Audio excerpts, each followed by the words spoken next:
Hello and welcome to another edition of the Gadget Show Web TV. This is TomTom's latest top-of-the-range sat-nav, the Go 930. I've always been impressed by TomTom's budget sat-navs, so I was very interested to see what extra you got in one that costs around 3 times as much. You've got a very sleek, black and rubberized slimline case and a 4.5-inch touchscreen. The basic look of the interface will be very familiar to regular TomTom users. It's the same elegantly simple one it's always been, though in this case you get the addition of a remote control, so you can sit back and operate it from here if the windscreen's too long a stretch.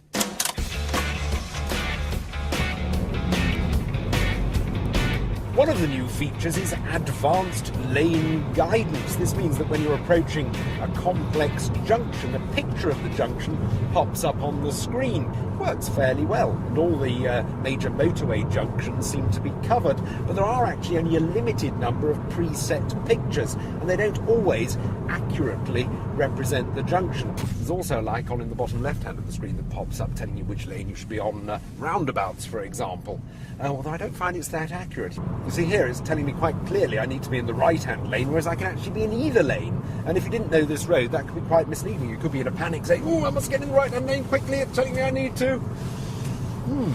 As well as routing, you also get traffic information on the 930, delivered in no less than 3 different ways. There's TomTom's new HD traffic service, which uses live information gathered from mobile phones carried in cars. Sounds very exciting. Unfortunately, it's not launched yet in the UK, so I can't tell you whether it works. The second way is using RDS-TMC traffic information, which should be picked up by the unit and displayed in a bar on the left-hand side. Unfortunately, the signals aren't strong enough for the unit to pick them up, so you don't get that either. The third way you should get traffic information is via TomTom Traffic, using the data connection on your mobile phone. Unfortunately, I ran into problems there as well. My Nokia N82, hardly an unpopular phone, is actually incompatible with the 930. And my older Nokia N73, although it is on the list of compatible phones, I couldn't make it work. So, all in all, I ended up with no traffic information at all. Another new feature is IQ Routes. This uses real historic data on traffic speeds to suggest different routes and different route timings according to the time of the day you're travelling. I found it was uncannily accurate on a couple of journeys to and from London, slightly less so in the Birmingham rush hour. Another premium feature of the 930 is that it comes with maps for no less than 35 countries, so it should be a great luxury sat-nav for the international traveller. Disappointing then that there were a surprising number of mistakes in the mapping closer to my home. There was no entries that weren't recognised, there were right turns on a dual carriageway which you used to be able to make, but where the gaps have now been closed. And cheaper TomToms I've tried in the past, none of those mistakes have been there, which is really surprising.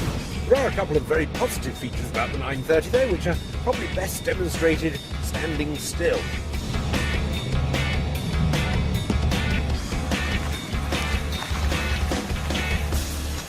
One of them is voice recognition. You can actually just speak your address into the TomTom. Hit spoken address, Birmingham.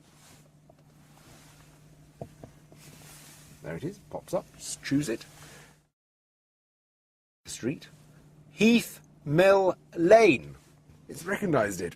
Compared with most voice recognition systems, I think that's pretty good, and with no learning process. Another good thing is the FM transmitter that's built in. That means you can play your traffic instructions, or indeed any music that you've put into the TomTom through the SD card slot, through your car's radio. It's easy to set up, and it sounds good. All in all, I'm rather underwhelmed by TomTom's top-of-the-range sat-nav. Its good features seem to be outweighed by its disappointing ones. It hasn't shaken my faith in TomToms as a whole, just that I think you'd be better off buying one of their cheaper models than splashing out on one of these.